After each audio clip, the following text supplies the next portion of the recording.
Friends, இது என்ன விலாகுன்னு பார்க்கலாமா? இது என்ன விலாக் அப்படின்னா, இப்போ எங்கள் ஊரில் ஒரு ஃபங்க்ஷனுங்க. அதாவது அன்னக்குடி சொல்லுவாங்க. ஏப்ரல் மாதத்தில் அமாவாசை அன்னைக்கு வைப்பாங்க. அந்த ஃபங்க்ஷன் தான். அங்கே வந்து என்ன பண்ணுவோம் அப்படின்னா, எல்லாருமே வீட்டில் மாவிடித்து வெத்தலை, பாக்கு, பழம், தேங்காய் இதெல்லாம் வச்சு சாமிக்கு படைப்பாங்க.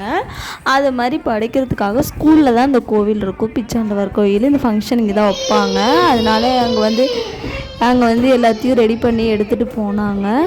பாருங்கள், பார்க்குற வர வழியிலேயே நிறைய பொம்மை வச்சுருந்தாங்க. அது கலர்ஃபுல்லாக இருந்துச்சு. அட்ராக்ட் பண்ணுற மாதிரி, குழந்தைங்கள அட்ராக்ட் பண்ணுற மாதிரி நிறைய இருந்துச்சு. இங்கேருந்து போகக்குள்ளே என் பொண்ணு ஆரம்பிச்சிட்டான், அம்மா அந்த பலூன் வேணும்னு சொல்லிட்டு. சரி, இது சாமி கும்பிட்டு வாங்கி தரலான்னு பாப்பான்ட்டு உள்ளே வலிச்சிட்டு வந்தேன். பாருங்கள் எவ்வளோ தட்டு வரிசா அவங்கவுங்க வீட்டிலேருந்து எங்கள் ஊர்லேருந்து எல்லாம் வச்சுருப்பாங்க. நிறைய பேர் இந்த வருஷம் வச்சுருந்தாங்க.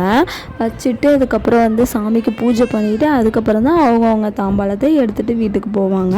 அதுக்கு முன்னாடி இங்கே சாமிக்கு பூஜை பண்ண ரெடி பண்ணிகிட்டு இருந்தாங்க. பிச்சாண்டவர் சாமி இவங்க தான். அவங்க வந்து சாமியார் வந்து கூட்டிகிட்டு வருவாங்க வெளியூர்லேருந்து. அவங்க வந்து அவங்க சாமிக்கெல்லாம் படைச்சிட்டு நிறைய படைப்பாங்க. நிறைய ப்ரொசீஜர் இருக்குது.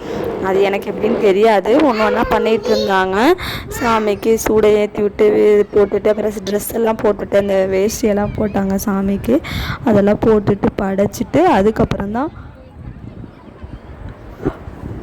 இந்த பொம்மை பாருங்கள் எவ்வளோ அட்ராக்டிவாக எல்லாம் கண்ணை பறிக்குதுன்னு. அதனால தான் இந்த குழந்தைங்க இங்கேருந்து வர வரையும் எனக்கு இதே கொடுன்னு பொம்மையை வாங்கி கொடுன்னு ஒரே அட்ராசிட்டிங்க முடியலை. அது ஃபுல்லாக தான் கண்ணு ஃபுல்லாக அதில் தான் இருந்துச்சு. அது பத்தாதுக்கு அது பத்தாதுன்னு ஐஸ்கிரீம் வண்டி, அதுக்கப்புறம் வந்துட்டு பானிபூரி வண்டி அப்படின்னு சொல்லிட்டு அந்த வண்டியும் வந்துட்டுச்சு.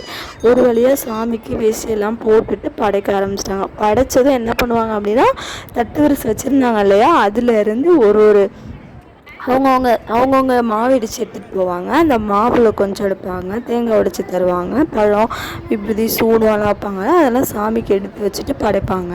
எல்லாத்துக்கும் ஒன்றா எடுப்பாங்க. எடுத்துகிட்டு அதுக்கப்புறம் தான் சாமிக்கு எல்லாத்தையும் படைச்சிட்டு எல்லா மாவையும் ஒன்றா வச்சு படைப்பாங்க. அப்புறம் வந்து இவங்க ஹாய் சொன்னாங்க.